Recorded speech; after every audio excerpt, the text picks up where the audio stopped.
The girl in room 313.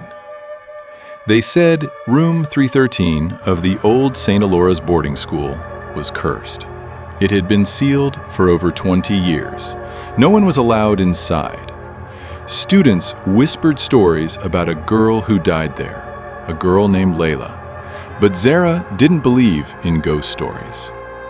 When she transferred to St. Eloras, all the other rooms were full. The only room left was 313. The headmistress hesitated, her hands trembling slightly as she handed Zara the key. "Keep the door locked after dark," she said quietly. That night, Zara entered room 313.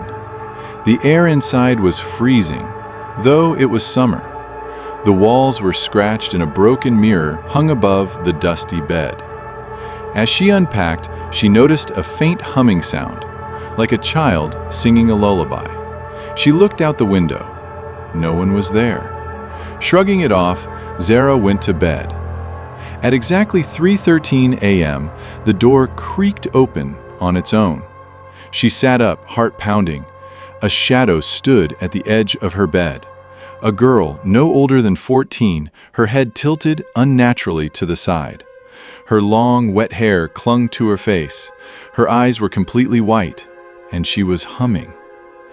Zara couldn't move. The girl inched closer, her feet never touching the ground. She whispered, "Why are you in my room?" Zara screamed and grabbed the lamp, but the girl vanished. The next morning, her things were thrown across the room, and the mirror was shattered completely. She told the headmistress, who paled and said, "You saw her, didn't you?" She explained that Laila was a student who had been locked in that very room as punishment for misbehavior. One night, she simply disappeared.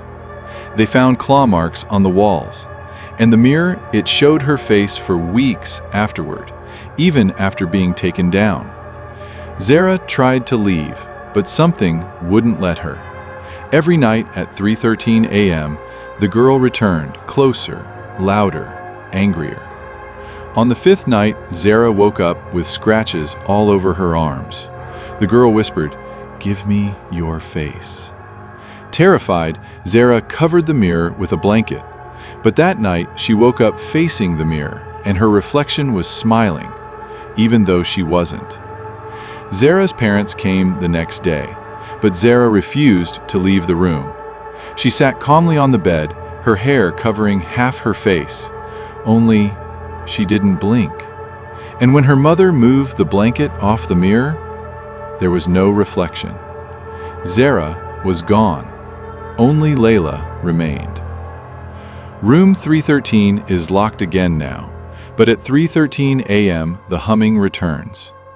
And if you listen closely, you can hear scratching behind the door, still asking, "Why are you in my room?"